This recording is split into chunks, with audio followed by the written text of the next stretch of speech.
There's one of the Gauchitos. It's a young gaucho. Gauchito.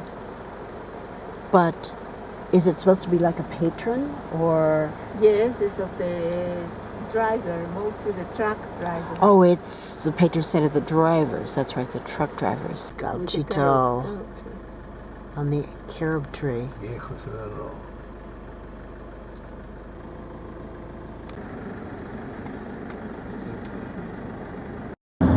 The legend of Gauchito is he was like a Robin Hood, and he had the freedom to go rob, took from the rich, gave to the poor, and for some reason the truck drivers empathize with that and feel that they have the same freedom. And if they prayed to Gauchito and their prayer is answered, they build a little shrine along the road. So we'll see many, many of them. There's a great big trash pile along the road, but it isn't. Maru, why is this big, what looks like a trash pile here? This is a legend talking about a lady from San Juan, which is a province in Argentina. The husband of this lady has been took by the army. It was the time that the war between Argentina and Paraguay. And then when she came back home with a little baby, there was no husband at home, so she decided to go into the desert, look for her husband. She died because in the desert, very hot weather and no water. So the baby was found by the gauchos, and the baby was alive, and the baby was drinking the dead mother milk. That's why she's like a patrona of the road. That's why people leave bottles with water. And of course it's a legend, but people believe very hard, even Catholics. Miracle was that the baby lived. That's from the mother giving milk when she died. In her arms. That's why we learn. And inside there, somebody did stop and light some candles. And here we have another shrine to La Difunta, the woman who died in the desert.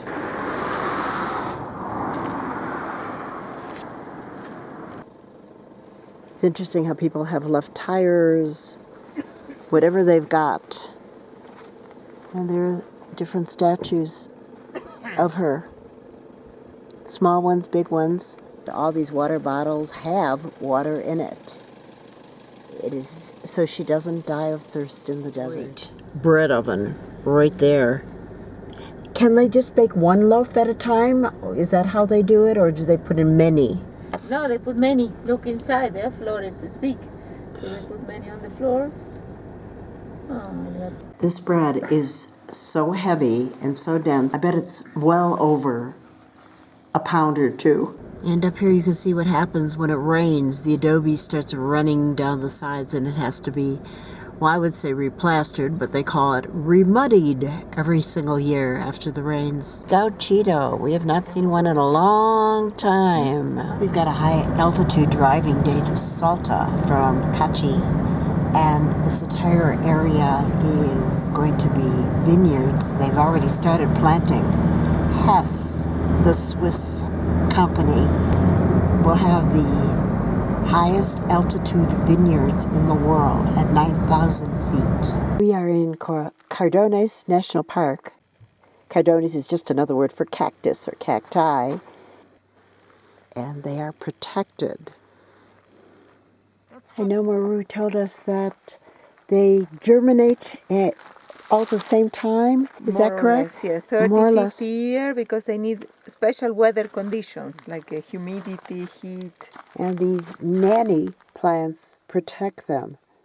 Here's one of the nanny plants, a creosote bush that's protecting a little baby cactus. Oh, how cute. Only 1% of the cactus will survive. It has to fall right in a certain area by the nanny plant, otherwise they'll die from the sun. Needles all around, and when they are tall, you can see over there, on the top is like a white hair.